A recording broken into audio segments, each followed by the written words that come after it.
If you think that killing me will stop this movement, you are wrong. I am just one man. I breathe like you. I bleed like you. I can die like any other human being. But what I represent is not my body. What I represent is an idea. And ideas do not die with bullets. For a long time, Africa was taught to believe that power lives in one man. Remove the man and everything collapses. That lie ends here. I did not wake up one day and decide to be different. I am standing here because millions of people before me suffered, resisted, and refused to bow down. If I fall, it will not be the end. It will be the beginning of something even bigger. You can plan an attack. You can fund betrayal. You can try to scare us. But you cannot erase what people have already understood. Once the mind is free, it cannot be locked again. Once a man knows his worth, he cannot be turned into a slave again. Do not think my death will bring silence. It will bring voices, louder voices, braver voices, voices that no longer ask for permission. If I am alive, I speak. If I am gone, the people will speak. Either way, the message remains the same. Burkina Faso is awake. For decades, fear was used as a weapon against us. Fear of poverty, fear of instability, fear of being isolated, fear of punishment. We were told, if you don't obey, you will suffer. And many leaders accepted that fear and passed it down to the people. I refuse to do that. I am not leading Burkina Faso through fear. I am leading it through truth. And the truth is simple. A nation that stands with dignity may struggle, but a nation that kneels will never rise. We have already suffered, so do not threaten us with suffering again. We know it too well. Fear only works when people believe they are alone. But today, our people stand together. Farmers, soldiers, students, workers, all understand one thing. This land belongs to us. Our future belongs to us. And no outside power has the right to decide it.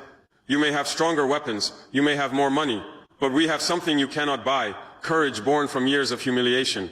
When a people have nothing left to lose, fear loses its power. Burkina Faso will move forward, not because the road is easy, but because turning back is impossible. We choose dignity over comfort. We choose resistance over silence. And no amount of fear can change that choice. Listen carefully to this, because this is not a threat. It is a reality. If Ibrahim Traoré is killed, Burkina Faso will not look for another savior. It will create millions of leaders. Every man who understands this struggle will carry it forward. You cannot arrest an entire population. You cannot assassinate an entire generation. You cannot silence a truth once it has reached the streets, the villages, and the hearts of the youth. Leadership is no longer sitting in one office. Leadership is walking barefoot on our soil. I did not invent resistance. I learned it from the people, from mothers who feed their children with empty hands, from soldiers who defend the land with old weapons but strong hearts, from youth who refuse to accept a future of dependency. If I am alive, I will continue to serve. If I am gone, others will rise, stronger, angrier, and more determined. That is not something you can control. That is not something you can negotiate. You may remove a face, you may remove a voice, but you cannot remove awareness. Burkina Faso has crossed that line, and once crossed, there is no return. This revolution is not written on paper. It is not announced in speeches. It lives in the daily choices of our people. When a farmer decides to believe in his land again, when a soldier refuses to betray his nation, when a young person chooses dignity over foreign approval, that is the revolution. Do not confuse this with politics. This is about identity. For too long we were told who we are, what we deserve, and how far we can go. Today we are answering that question ourselves. I am not asking people to worship me. I am asking them to wake up. I am not asking for loyalty to a man. I am asking for loyalty to the future of this land. That future does not depend on my survival. It depends on your courage. This movement cannot be stopped because it does not belong to me. It belongs to the people who decided they are no longer weak. And once the people realize their strength, no force on earth can put them back to sleep. Let me tell you the truth. They do not like to hear. The West is not afraid of our guns. They are not afraid of our army. They are afraid of our thinking. They are afraid of people who start asking questions. They are afraid of people who stop believing lies. For many years we were taught what to think. We were told who our enemies are and who our friends should be. We were told that without them we cannot survive. That lie kept us weak. The moment we started thinking for ourselves, fear entered their hearts. A weapon can be destroyed. An army can be defeated. But a mind that is awake cannot be controlled. Once a young man understands that his poverty is not destiny, he becomes dangerous to those who profit from it. Once a nation understands that its resources belong to its people, it becomes uncontrollable. They do not fear Burkina Faso because we are strong today. They fear what we will become tomorrow. A free people is the greatest threat to exploitation. And that is why they attack leaders.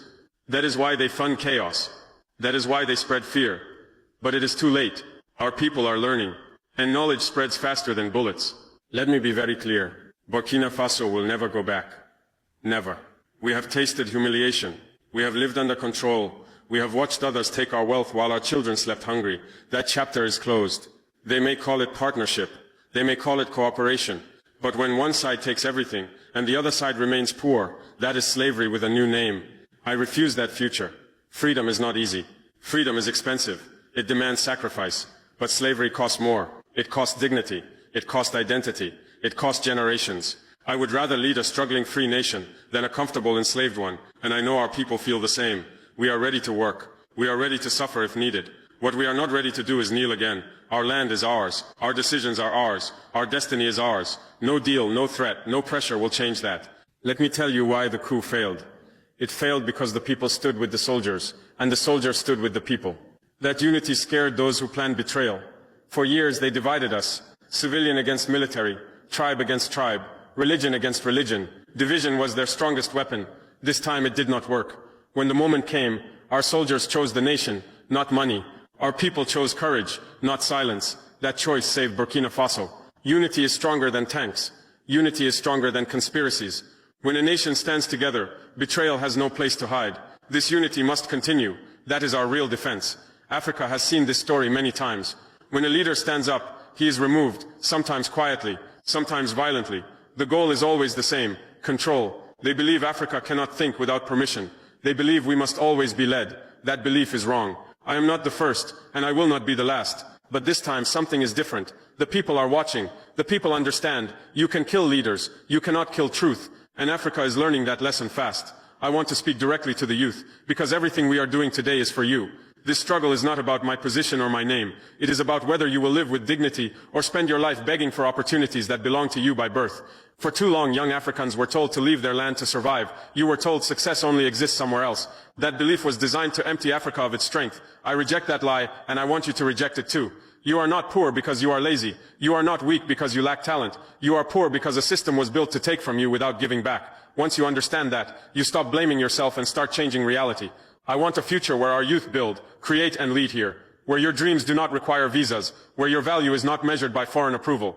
This fight is so that you can stand tall and say, this land is mine and my future is here. I know speaking the truth makes powerful people uncomfortable. They prefer silence. They prefer obedient leaders. They prefer lies that sound polite. If telling my people the truth is called a crime, then I accept that label. I will speak again, and again, and again. Truth is not dangerous to ordinary people. It is dangerous to those who benefit from lies. That is why they try to silence voices instead of answering questions. I will not water down reality to make others comfortable. My duty is not to please foreign powers. My duty is to be honest with my people.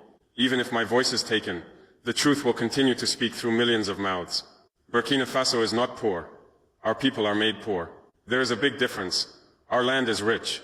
Our soil is rich. Our labor is rich. Yet our people remain poor. That is not an accident. From today forward, our resources will serve our children, not foreign interests. No more deals that benefit outsiders, while our villages suffer. We are not asking for charity. We are demanding fairness. We will work our land. We will process our wealth. We will build our future. This is not theft. This is justice. Let me end with this truth. A man is temporary.